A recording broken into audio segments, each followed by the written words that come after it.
এই যে জিআই তারগুলো আছে বাড়তি, হ্যাঁ, আমি এই ব্লকটা কিসের জন্য দিয়েছি? এটা হচ্ছে এর সাথে আমার ক্লিয়ার কভার ঠিক রাখার জন্য।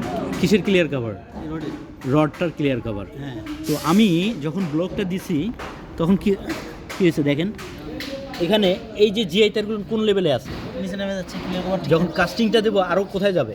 মানে একবার নেমে যাবে, মানে নেমে গেলে তাহলে আমি কি ক্লিয়ার কভার রাখছি? না, কমে তাহলে যাচ্ছে। আমি প্রত্যেকটা পয়েন্টেই আমি কি ক্যান্সারের একটা মানে ইয়ে থাকতেছে, মানে পয়েন্ট রেখে দিচ্ছি। পয়েন্ট রেখে দিচ্ছি। আমি চোর আসার যে দরজা, সে দরজা পুরো বন্ধ করছি, হ্যাঁ। কিন্তু কি করছি, প্রত্যেকটা জানলায় খোলা রেখে দিচ্ছি। যে গ্রিল আছে সেটাও খুলে রাখছি। খুলে রেখেছি, হ্যাঁ। তাহলে হলো? তাহলে এগুলো আমাকে হয় কেটে দিবেন, আর না হলে এই দুই রকম হচ্ছে। এই মানটা কিন্তু ঠিক আছে। এক্স্যাক্টলি ঠিক আছে, ঠিক আছে। ইমন ভাই, আরেকটা জিনিস হচ্ছে এই যে বাঁধনগুলো দিছেন, হ্যাঁ, এই বাঁধনগুলো তো আপনার হচ্ছে 2 সাইড থেকে হয়েছে, এটা তো 4 সাইড থেকে হওয়া উচিত ছিল। যেমন এই যে এইটা। এক্স্যাক্টলি।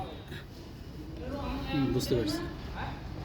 তো ভবিষ্যতে আপনার এই ফিউচারে যখন কাজ করবেন তখনও এগুলো সমাধান করবেন। আর এখন অবশ্যই এই যে এক্সট্রা যে জিআই তারগুলো আছে, এই তারগুলোর মাথা হয় কেটে দিবেন, অথবা হচ্ছে আপনার রডের সাথে টাই করে দিতে হবে অবশ্যই।